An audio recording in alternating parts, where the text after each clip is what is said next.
Now, Brian Conley is an actor, comedian, presenter and an official loose man. Now he's heading out on tour as part of the Pratt Pack with some of his old comedy mates. Please welcome Brian Conley.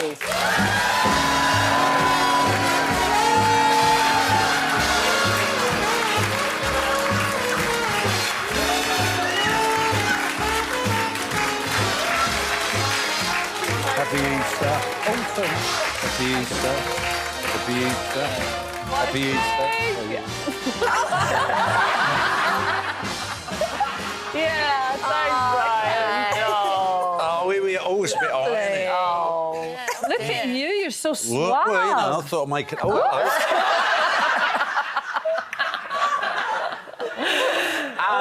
I thought I'd make an effort. No, this is our Pratt Pack uniform. Oh. Of course, you've got to wear the gear, haven't you? You know, the whole Sinatra thing. Yeah. And, So tell everyone who the other Pratts are.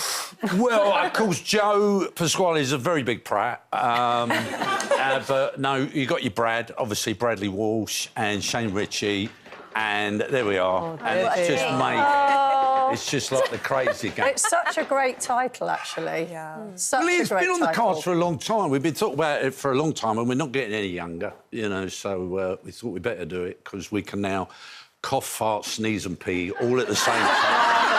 That's really cute. But you're four old pros. Four old pros. Four old pros. Yes. I wanted to ask, over the years now, because back in the day you could do a club, you could do whatever, and you could say what you like. You know, you could be a little bit politically incorrect or whatever and get away with it.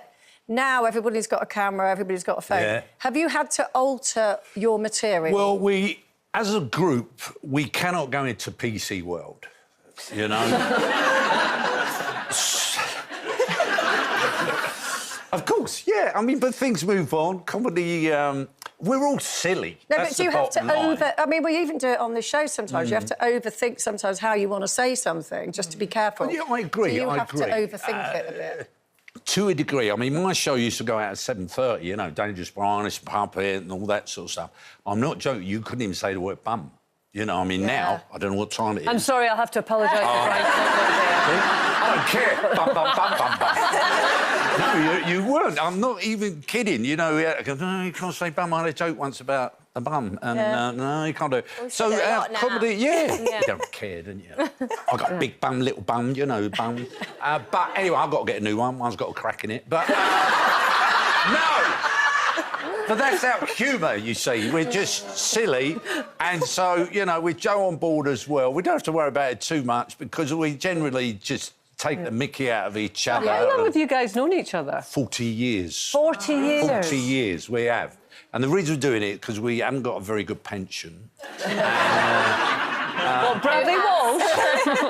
So what's the format? Do you all do a bit on your own and then a bit together? Yeah, we do or like all 20 together? minutes up front. We're all like, and we just generally take the mick out of each other and we all try and make each other laugh. It's just like a general free-for-all. We have a huge orchestra, 15-piece orchestra. Wow. So it's got an amazing sound. It opens up with, ladies and gentlemen, please welcome to the stage, Bradley Walsh. I walk on, and, you know, and it just—that's how it starts, you know, and it just—it's just four old friends. Yeah, that's what it is. We've known each other for years. We love making each other laugh. We've got a little bar as well. So first half, 20 minutes, then we all do 10 minutes each. That's the first half, and then the second half we are all on, and we bring a bar on stage. But you and Brad have been mixed up with each other, haven't you? Time. I was at a garage not long ago, so I was like, can I just say you really look like Bradley Walsh? No offence, you know. I made sure he knew that, you know. Everywhere. Even I was doing the musical 9 to 5, and we had the press call afterwards. This is after all the press had seen the show. And they started interviewing Brad, saying how amazing he was in the show, and he weren't even in it. They thought it was me. And he played along. He was going, yeah, they love it. I don't like many of the company. I'm not keen on them. You know, make him give me a bad name. But anyway, no, it is what it is. And it has been a long time in the making. You know, it's many years that we've never been able to get our dates to sort of marry up and things like that. Then we've done the Palladium. and it sold out, and we just had the best time ever. And none of the show is on our shoulders, you know. We're all, you know, equally sort of sharing it out, and so it might be Brad's go, it might be my go, and I have to say it's one of the best shows I've ever genuinely enjoyed. Yeah, you know, just out having there, fun. Having fun. Yeah. You know. So listen, you on EastEnders. I was on EastEnders, yeah. I was on last night. I'm seeing you back. I know. Would you like to see me back? Yes. Only about 4 of them said yeah. There was quite a delay. Lovely, isn't it? I mean, let's see me back. Yeah, all right. Very convincing. So is Rocky back? Nat's, would I like to go back? Is Rocky back? I don't know. But to be part of Nat's final ep, Natalie Cassidy, we call her Nat, or if you really know well, Nat Cass. You know, she's Nat Cass. And to be part of that, and I thought it was an amazing moment when she went out on that boat with the trumpet. It's like just a bullseye prize. The sad thing is, half of these I don't even know what bullseye is, you know. But no, to be sort of schooled by her in the early days, because I was in it for nearly 3 years, and the early days I was, you know, a bit of a con, but trying to be her dad, but trying to scam her as well, of course, we're in a soap. And to have her, you know, her back and just showing me the ropes, because when you're in a soap, it's nothing like you've ever done in your life. You know, it's a steam train. It's just a juggernaut of a train that's just sort of, you know, you have to jump on and we're here, you know, and do what you got to do. Yeah. But I mean, I enjoyed the show. I had to work. It being EastEnders, I had to work on my frown. You know, all right, Steve, you know. So I worked on that and I perfected it, and I got quite good at it.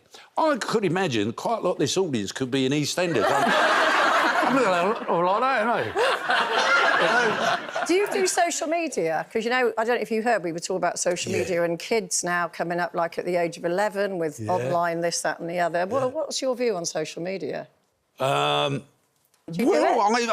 used to court it a lot. I'm sure it was all the same. In lockdown, I was on it all the time, you know, trying to do this, you know. But now, I mean, you'll get jealous now. Oh, well. I've got 115,000 Instagram followers. That is, yeah. Look at that. Look at that. Grace, how many have you got? Yeah. How many you got? A few million. Yeah. It's hard. Yeah, I like that. Yeah. But my daughter's into it, you know, and she, Lucy Conley, real Lucy Conley, and she knows how important it is because she wants to get into the business. So she does do some good stuff. But listen, you do what you do absolutely brilliantly. Are you getting it in your ear? Bright, shut up.